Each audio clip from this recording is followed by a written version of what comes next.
आप सभी का स्वागत है। हम जीतेंगे पॉजिटिविटी अनलिमिटेड की व्याख्यान श्रृंखला में आज हम सभी को आध्यात्मिक गुरु श्री श्री रविशंकर जी महाराज का मार्गदर्शन मिलने वाला है। गुरुदेव श्री श्री रविशंकर जी महाराज आर्ट ऑफ लिविंग के संस्थापक, मानवतावादी और आध्यात्मिक गुरु हैं। गुरुदेव ने अनेक देशों की यात्रा करते हुए नैतिक लीडरशिप, भ्रष्टाचार का विरोध, विवाद समाधान, पर्यावरण और प्रकृति की देखभाल करते हुए शांति और वैश्विक रूपांतरण की प्रेरणा देते हैं। हम जीतेंगे पॉजिटिविटी अनलिमिटेड की व्याख्यान श्रृंखला में हम श्री श्री रविशंकर जी से अनुरोध करेंगे कि वह हम सभी का मार्गदर्शन करने की कृपा करें। आज हमारा देश इस सदी का सबसे बड़ा संकट से गुजर रही है। ये सहज ही है, इस वक्त हमारा मनोबल में कुछ कमी आ जाए, उदास हो जाए, आजू बाजू देखते हैं अपने मित्रों का और रिश्तेदारों की जो कष्ट है, तकलीफ है, कई लोग अपने रिश्तेदारों को खो बैठे हैं। इस परिस्थिति में ये साधारण बात है कि व्यक्ति टूट जाता है। अब हमको क्या करना चाहिए? ऐसी परिस्थिति है जहां मृत्यु का तांडव देख रहे हैं, जहां बीमारी बढ़ रही है, दुख और दर्द भरा हुआ आवाज चारों ओर से हमको सुनाई दे रही, तो हम क्या करें? इस वक्त हमको 4 चीजों पर ध्यान देना चाहिए। सबसे पहली बात यह है, हर व्यक्ति के भीतर हिम्मत नाम की चीज, धैर्य नाम की चीज कुदरत ने भरा हुआ है, ईश्वर ने हमको दिया है। यही समय है उस धैर्य को जगाना। जैसे अस्पताल में डॉक्टर पेशेंट को ट्रीट करते हैं और डॉक्टर तो ठीक होते तभी तो वो कर पाते हैं, ऐसे आप समझो एक एक व्यक्ति आज वैद्य बन गए हो। समझना, मानसिक रूप से, सामाजिक तौर से हम सबको हमारे ऊपर एक जिम्मेदारी है। वो जिम्मेदारी निभाने के लिए हमें सबसे पहले क्या करना, हमारे भीतर की जो धैर्य है, शौर्य है, जोश है, जोश को जगाइए। जोश को जगाने से उदासीपन अपने से दूर हट जाएगा और यही समय है वो जोश जगाने का और होश संभालने का। दूसरी बात है होश संभालना। होश संभालने से हम भावुकता में आके बह नहीं जाएंगे, जिससे हम बाद में अफसोस करते रहेंगे। जब भी भावुकता से हम बह जाते हैं, बाद में अफसोस होता है। इसलिए दूसरी बात यह है कि हम अपना होश संभालें। अपना दुख तो बड़ा है ही, मगर जब हम दूसरों के साथ देखते हैं उनका दुख हमसे भी बड़ा है, तो इससे भी हम सेवा प्रवृत्ति में लगने का सहज ही प्रेरित हो जाएंगे। तो सबसे पहली बात क्या है, अपने भीतर का जोश जगाएं, धैर्य को बनाए रखें। जब हम धीरज रखते हैं, धैर्य रखते हैं, हम हिम्मत और लोगों में भरने के लिए काबिल होते हैं। जब हम खुद ही टूट जाते हैं, हम किसी के काम में नहीं आएंगे। ईश्वर ने दिया है धैर्य, यह समय है हम अपने भीतर का जोश को, धैर्य को जगाएं। ये सबसे पहली बात है। दूसरी बात क्या है, हम सबके भीतर करुणा है। जब सब पार्टियां हो रही है, जब सब बढ़िया है, मौज कर रहे हैं, उस वक्त करुणा की क्या आवश्यकता है? करुणा का कब आवश्यकता है? जब व्यक्ति उदास है, दुखी है, दर्द से पीड़ित है, यहां करुणा अपने भीतर जगाएं। करुणा जगाने का मतलब यह है कि हम सेवा कार्य में लग जाएं। अपने से जो हो सकता है वो सेवा हम दूसरों को करें। आपने सुना होगा, एक नर्स, उसकी खुद के परिवार में किसी की मृत्यु हो गई, मगर वो अस्पताल में डटी रही, सेवा करती रही, ताकि उनको पता था कि और यहाँ जो मरीज है उनका देखभाल करने का जिम्मेदारी है मेरे ऊपर है। ये इस भाव से वो सेवा में डटी रही।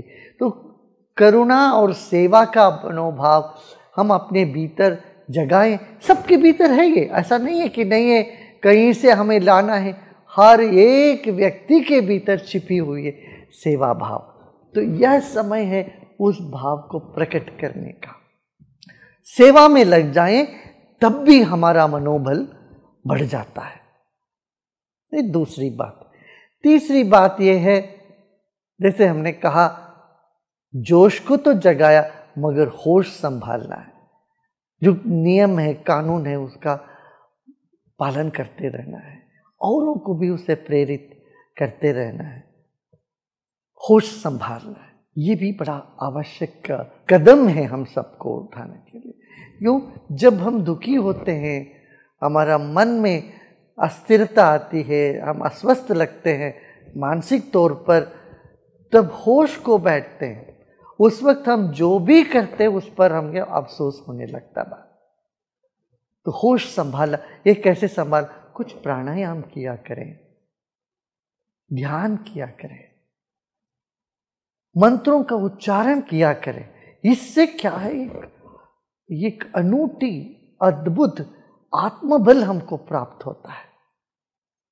इस सदियों से हमारे पूर्वज करते आए हैं।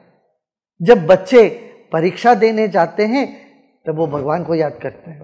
देखिए, साल भर जैसे बीता भी हो, भगवान को याद भी नहीं किया हो, मगर जब परीक्षा नजदीक आ जाता है बच्चे भगवान को याद करते हैं।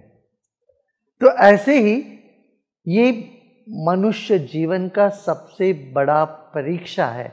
कम से कम इस वक्त हम सबको ईश्वर भक्ति को हमारे भीतर जगाना है। ये जान के हमको आगे बढ़ना है कि ईश्वर है और वो हमको बल देंगे और दे रहे हैं। निर्बल के बलराम, हम ये बार बार कहते हैं। इस धारणा की परीक्षा है अभी। हम निर्बल है।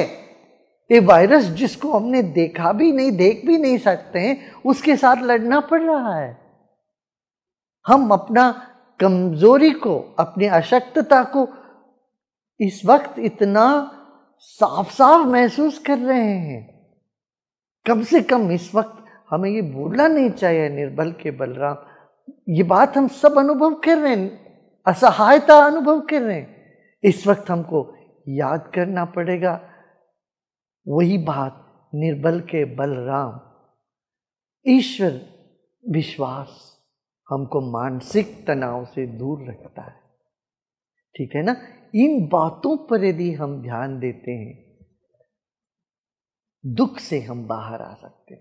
योग का उद्देश्य यही है, हेयम दुक्खम अनागतम। जो दुख अभी आ रही है, आया नहीं, उसको रोकना है, ये योग का है।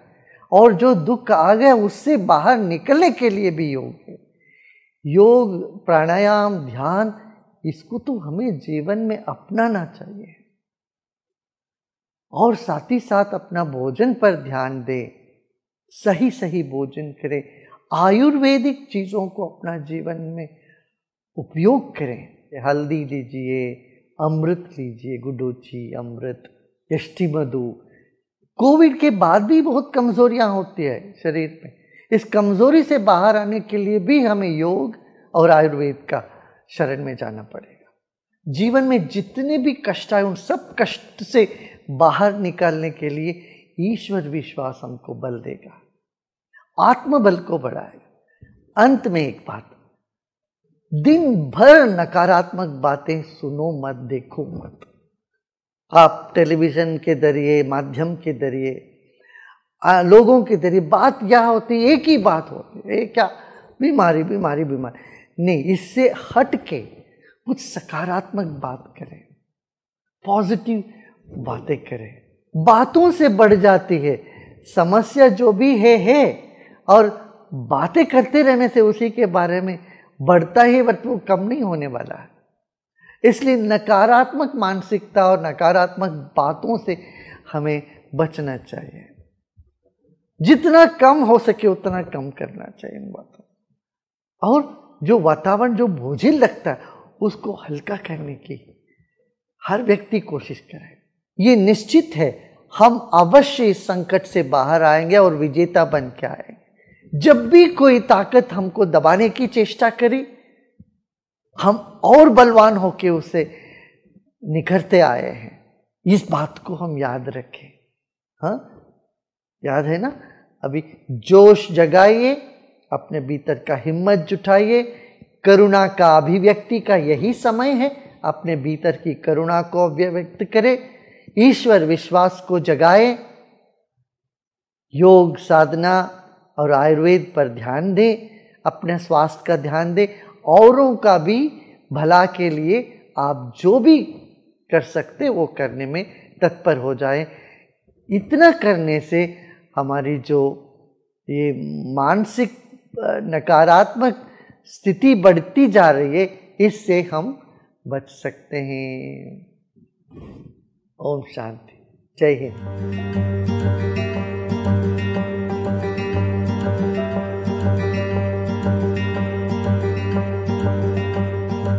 हम जीतेंगे पॉजिटिविटी अनलिमिटेड की व्याख्यान श्रृंखला के क्रम में आज हम सभी को भारतीय परोपकारी उद्योगपति विप्रो लिमिटेड के चेयरमैन श्री अजीम हाशिम प्रेम जी का मार्गदर्शन मिलने वाला है। भारतीय आईटी उद्योग जगत के प्रसिद्ध व्यक्तित्व अजीम हाशिम प्रेम जी के विप्रो लिमिटेड के अध्यक्ष हैं। आपकी छवि एक परोपकारी भारतीय उद्योगपति की है। 2001 में प्रेम जी द्वारा स्थापित गैर लाभकारी संगठन वर्तमान में कर्नाटक, राजस्थान, छत्तीसगढ़, पुडुचेरी, आंध्र प्रदेश, बिहार और मध्य प्रदेश में विभिन्न राज्य सरकारों के साथ साझेदारी में काम कर रहा है। स्कूल शिक्षा की गुणवत्ता और इक्विटी के सुधार करने के योगदान देने के लिए उनके संगठन ने बड़े पैमाने पर ग्रामीण इलाकों में अद्भुत कार्य किया है। अजीम प्रेम जी वित्तीय वर्ष 2020 में सबसे दानवीर भारतीय बने। दिग्गज सूचना तकनीक कंपनी विप्रो के संस्थापक प्रेम जी ने पिछले वर्ष परोपकारियों की सूची में पहला स्थान हासिल किया था। 2010 में उन्हें एशिया वीक द्वारा भारत के 20 सबसे शक्तिशाली पुरुषों में एक चुना गया था। उन्हें 2 बार टाइम्स मैगजीन द्वारा 100 सबसे अधिक प्रभावशाली लोगों में सूचीबद्ध किया जा चुका है। श्री अजीम हाशिम प्रेम जी से अनुरोध है कि पॉजिटिविटी अनलिमिटेड की इस टॉक सीरीज में हम सभी को संबोधित करें। Let me start not with a good morning or good evening, but by sharing the grief of too many of our people who have lost their friends and family in this unprecedented crisis. I wish that all of us have the courage and strength to deal with this tragedy that is still unfolding. In this hour of crisis, I just want to say 3 things. First, we must act with the greatest of speed on all fronts, and these actions must be based on good science. Actions that are not based on science in reality have a detrimental effect on the cause. At the core of the idea of good science is a matter of being willing to accept and confront the truth. So we must confront this crisis, its scale, its spread, and its depth truthfully. Science and truth are the foundation on which we can tackle this crisis and ensure that it is not repeated. Second, in this situation, the country must come together as one. We must drop all our differences, understanding that this situation requires unity of action. Together we are stronger, divided we continue to struggle. Third, we have to be absolutely focused on the plight of the most vulnerable. As it is, the overall situation is heartbreaking, but if we were to look at the villages and those in poverty, it is not only the pandemic, but also the economic effects that are devastating people's lives. All our actions must give vulnerable the priority as they deserve. And also, we come out of this crisis, we need to restructure our society and economy such that our country does not have this kind of inequity and injustice. In the end, I can only urge every one of us to come together and do everything we can and more, because the hour demands it. I wish all of you safety and strength.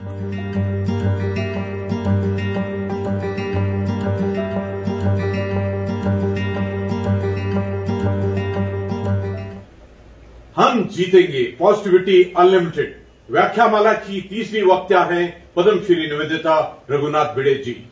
Doctor Nivedita Raghunath भिड़े जी सुप्रसिद्ध सामाजिक कार्यकर्ता हैं।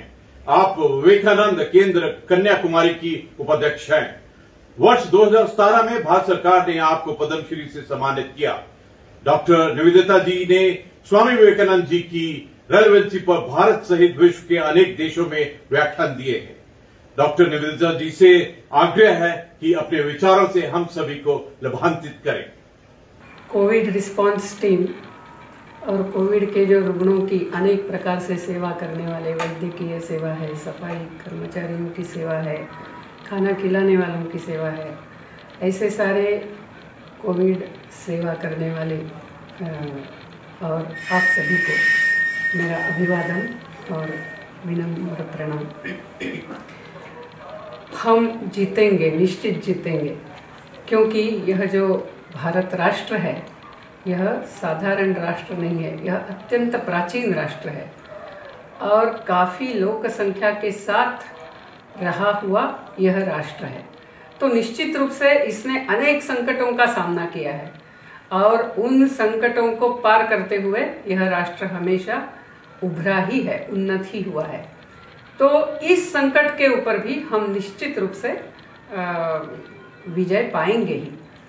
और ये सिर्फ भारत राष्ट्र नहीं है, हम जानते हैं कि कितने सारे राष्ट्र, यदि हम जनसंख्या के प्रतिशत में देखते हैं तो शायद भारत से ही ज़्यादा समस्या से वो जूझ रहे हैं या जूझे हैं। तो भारत राष्ट्र भी जब यह दूसरी लहर आ गई तब शुरू में हम थोड़े लड़खड़ाए निश्चित, क्योंकि वो इतने वेग से आई, लेकिन अब हम निश्चित रूप से संस्था स्तर पे है, सरकारी स्तर पे है, समाज के स्तर पे है, हम संगठित हो रहे हैं और हम इस कठिनाई का सामना करेंगे। ऐसा कहते हैं कि कठिनाइयाँ जो आती है वो कठिनाइयाँ नहीं होती है, वह अवसर कठिनाइयों का रूप लेकर आता है। हर कठिनाई में अवसर छुपा हुआ होता है, हर कठिनाई में हमारे उन्नति का अवसर छुपा हुआ होता है। तो इस कठिनाई में भी यदि हमें इसका सामना करना है, विजय प्राप्त करने तक सामना करना है, तो इसमें छुपे हुए 5 अवसरों को हम निश्चित रूप से देख सकते हैं। एक है, हमें अपनी प्राण शक्ति को वाइब्रेंट करना है, प्राण शक्ति बढ़ाना है। हम सब जानते हैं कि कोविड में हमारे लंग्स ही ज़्यादा बाधित होते हैं। तो यह जो प्राणायाम है, प्राणायाम के बहुत विविध प्रकार वगैरह हम अभी ऑनलाइन भी सीख सकते हैं, वो जरूर कर सकते हैं, लेकिन एक सरल सा जो है कि हम शांत बैठते हुए, यदि हम बीमार हैं तो इवन लेटे हुए भी हम एकदम रिदमिक, स्लो, डीप ऐसा ब्रीदिंग आउट पहले करना है। जितना हम सांस छोड़ सकते हैं उतना हमारी अंदर सांस लेने की क्षमता बढ़ती है। ये बहुत बड़ा तत्व इसमें छिपा है। जितना हम देते हैं उतना हम ले सकते हैं। तो जितना धीरे धीरे हम जितना अच्छी तरह से सांस छोड़ पाएंगे उतना हमारी सांस लेने की शक्ति यानी प्राणवायु अंदर जाने की यानी हमारी प्राण शक्ति बढ़ने की उसमें संभावना होती है। एक बार मुझे बहुत बरस पहले की बात है, मुझे एक उस समय अपने देश में योग इतना फैला हुआ नहीं था, तो एक व्यक्ति मुझे बता रहे थे कि आपको पता नहीं, छोटी छोटी योग की प्राणायाम की बातें सीखने के लिए मुझे हिमालय में बहुत जगह घूमना पड़ा। योगियों से जो अंदर अंदर गुफा में छिपे हैं उनसे पूछना पड़ा। आज हमारा भाग्य ये है कि ये सारा उपलब्ध है, सिर्फ हमने निश्चित रूप से बैठते हुए यह करने की ही आवश्यकता है। तो यह पहला कि हम अपनी प्राण शक्ति बढ़ाए। उसमें और एक है जो कल ही मैं देख रही थी, वो कितना उस पर रिसर्च हुआ है ये मैं नहीं जानती, लेकिन अलग प्रकार से रिसर्च निश्चित हुआ है।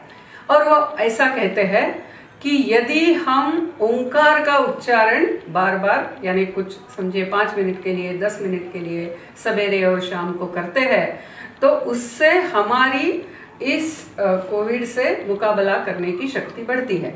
हम सब जानते हैं कि ये पूरा विश्व ही एक स्पंदन है, यानी आज अभी मैं बोल रही हूँ वो स्पंदन के रूप में अलग अलग एनर्जी में सेव होते हुए आखिर आप सबके पास पहुँच रहा है। तो हर कुछ स्पंदन है, यानी शब्द स्पंदन है, हम देख रहे हैं वो स्पंदन है। ये कुर्सी है, इसमें छोटे छोटे अणु परमाणु है, उसमें भी बहुत वेग से स्पंदन चल रहा है। तो ओंकार का जो स्पंदन है वो शरीर में सकारात्मक बदलाव लाता है। ये अन्य रिसर्च में, संशोधन में सिद्ध हुआ है। कोविड को लेते हुए अभी नहीं हुआ है, लेकिन एक डॉक्टर अपना अनुभव बता रहे थे कि यदि हम ओंकार का उच्चारण करते हैं तो हमारी वह शक्ति बढ़ती है।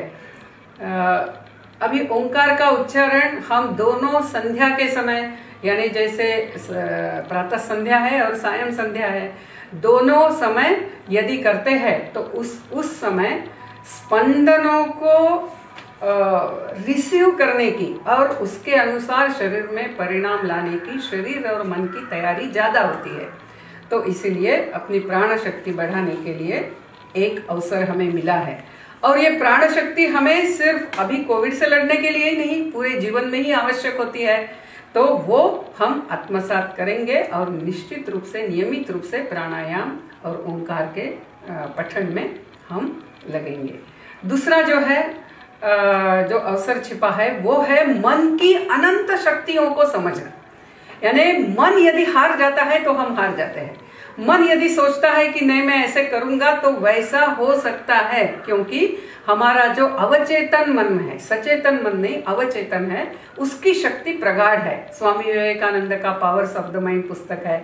आज आप इंटरनेट में डालिए कि पावर्स ऑफ सबकॉन्शियस माइंड, आपको ढेर सारे पुस्तकों की नाम मिलेंगे। मैंने बहुत बरस पहले एक कहानी पढ़ी थी। वो कहानी बहुत प्रसिद्ध कहानी है। उस कहानी में एक युवती बीमार थी और वो बीमार हो गई। पतझड़ का ऋतु था और उसके खिड़की के बाहर जो बेला थी उसके यानी क्रीपर जो थी उसके एक एक पत्ते गिर रहे थे और उसके मन ने ये ठान लिया कि जब पूरे पत्ते गिरेंगे मैं मर जाऊंगी। और जैसे ही पत्तों की संख्या कम होती गई, इसकी रोग से लड़ा देने की इच्छा ही समाप्त हो गई। वो बोल रही थी बस अब तो 2 ही पत्ते बचे हैं, ये गिर जाएंगे तब तो मेरा आयुष्य समाप्त हो गया। तो दूसरा एक जो कलाकार, ये सारे कलाकार ही थे, कलाकारों की कॉलोनी थी वो, तो दूसरे एक कलाकार ने ये समझ लिया कि ये मन से हारी है। तो उन्होंने क्या किया, उन्होंने रात में बैठते हुए बाहर उस खिड़की के कांच पर ही उस बेल के 2 पत्तों का उन्होंने चित्र निकाला। बाद में वो बेल के तो 2 पत्ते गिर गए, लेकिन ये बीमार थी और दूर से ऐसे खिड़की से देखती थी तो उसको लगा ये बेल के 2 पत्ते ऐसे ही है। अभी पत्ते गिरने का समय हो गया फिर भी पत्ते गिरे नहीं हैं, और फिर उसको उत्साह आ गया कि नहीं, इसका मतलब मैं मरने वाली नहीं हूँ। यानी ये मन की शक्ति है। हम यदि डर गए कोरोना होगा क्या तो वो हो जाएगा, मुझे बहुत सीरियस होगा क्या तो सीरियस हो जाएगा। और यानी हम जैसा सोचते हैं वैसा हम होते हैं।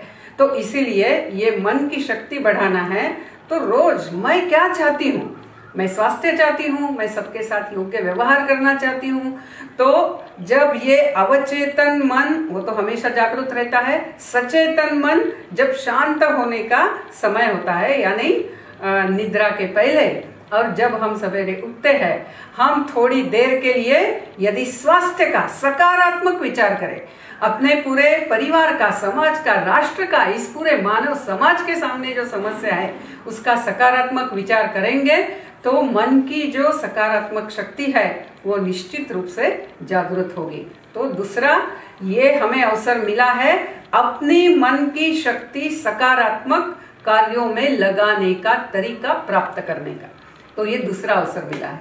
फिर तीसरा जो है कि आज कभी होता नहीं था, हमेशा हर कोई अपने इसमें है, बच्चे अपने पढ़ाई में है, स्कूल में जाते हैं, माँ पिताजी अपने काम में हैं, लेकिन आज हम एक जगह बैठना पड़ रहा है, परिवार एक साथ है। तो रोज टीवी पे क्या चल रहा है और डर के मारे शायद अपने परिवार में भी किसी को कोरोना हो रहा है, ये सारा लेते हुए सतत नकारात्मक भय के वातावरण में रहने के बजाय आज हमें जो एक साथ रहना है, हम कैसे रहेंगे? तो यह जो कालखंड है जब हमें एक साथ अंदर ही रहना पड़ा है, वो हमारे बच्चों के, हमारे परिवार के स्मृति में एक अविस्मरणीय ऐसा काल हो।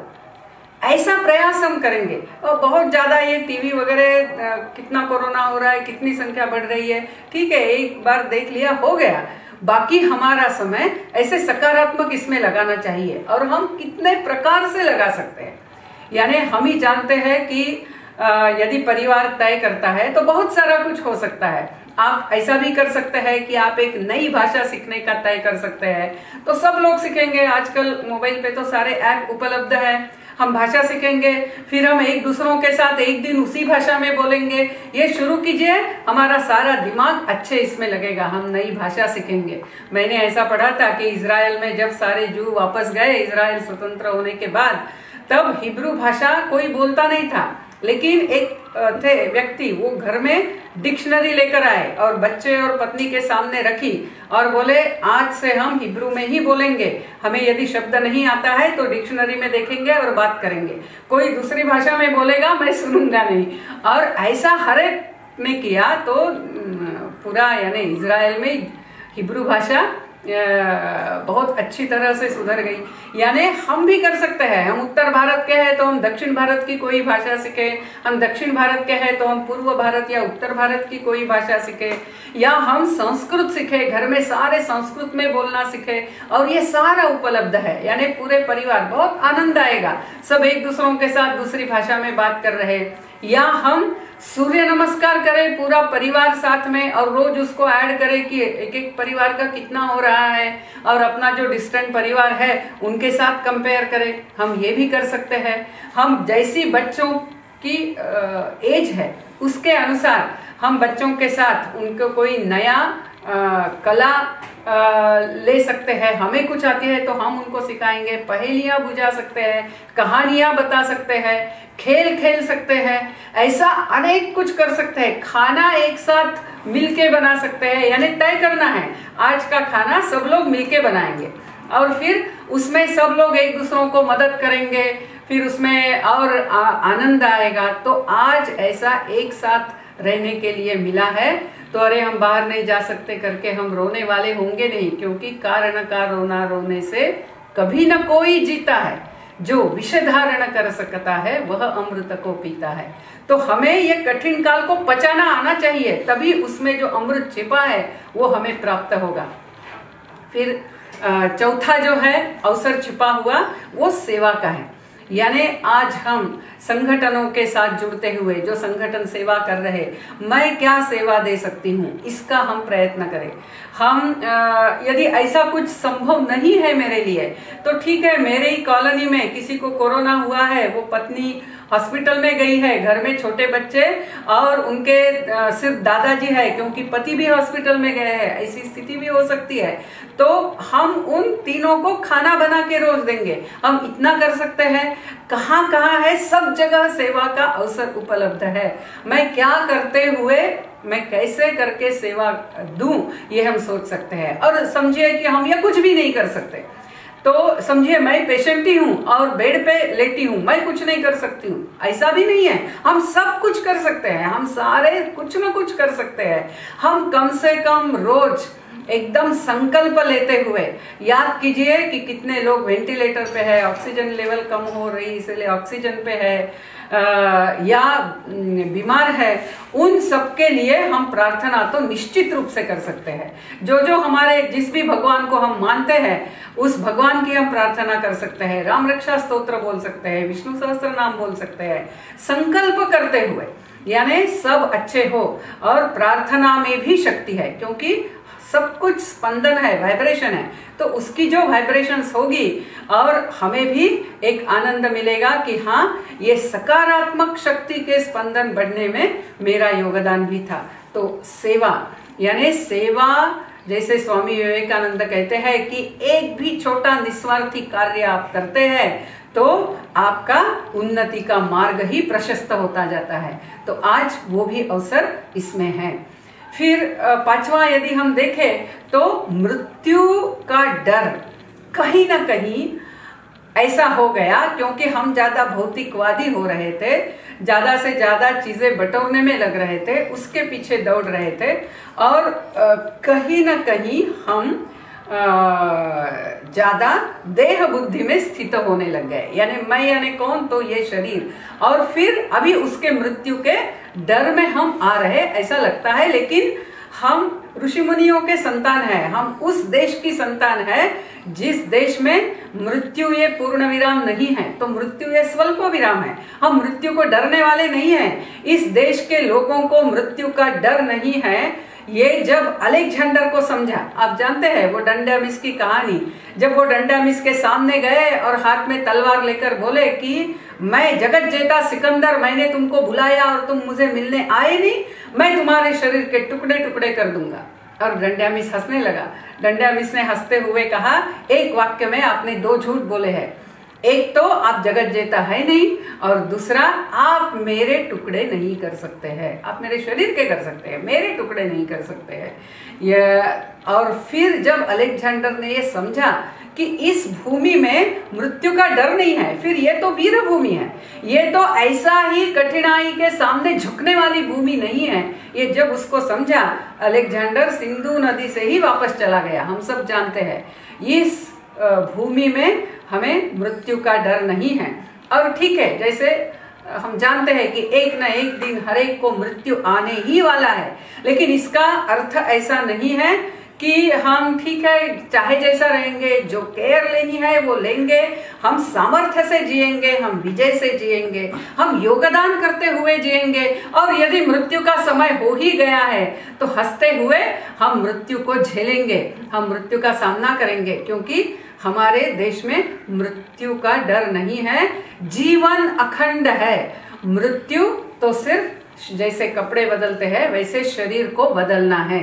और जो पुनर्जन्म के ऊपर संशोधन हो रहा है, जैसे डॉक्टर स्टीवनसन है, डॉक्टर ब्रियान वेस है, डॉक्टर सत्वन पसरीचा है, इन लोगों ने बहुत सारा संशोधन किया है पुनर्जन्म के ऊपर, और उसके अनुसार जो हम अभी तक मानते ही थे, ऐसा है कि आज हमारे जो प्रियजन है, ऐसा हुआ है काफी सारे घरों में हुआ है कि हमारे प्रियजन हमसे कोविड के कारण बिछुड़ गए हैं, लेकिन ये सिर्फ इस जन्म का है, अगले जन्म में फिर से सारे एक साथ आते हैं, और हम जितना दुखी रहेंगे हम उनके आत्मा को दुखी देने वाले हैं। तो जो भी समस्या है, यानी मृत्यु का हमें डर नहीं है, हम मृत्युंजय हैं, और ऐसा आत्मविश्वास से यदि हम इस समस्या का सामना करते हैं तो निश्चित रूप से हम जीतेंगे ही। हम सब जानते हैं कि तीर्थक ऐसा कहते हैं, कहीं कुछ पाप किया तो तीर्थ क्षेत्र में जाके उस पाप को हम नष्ट कर सकते हैं।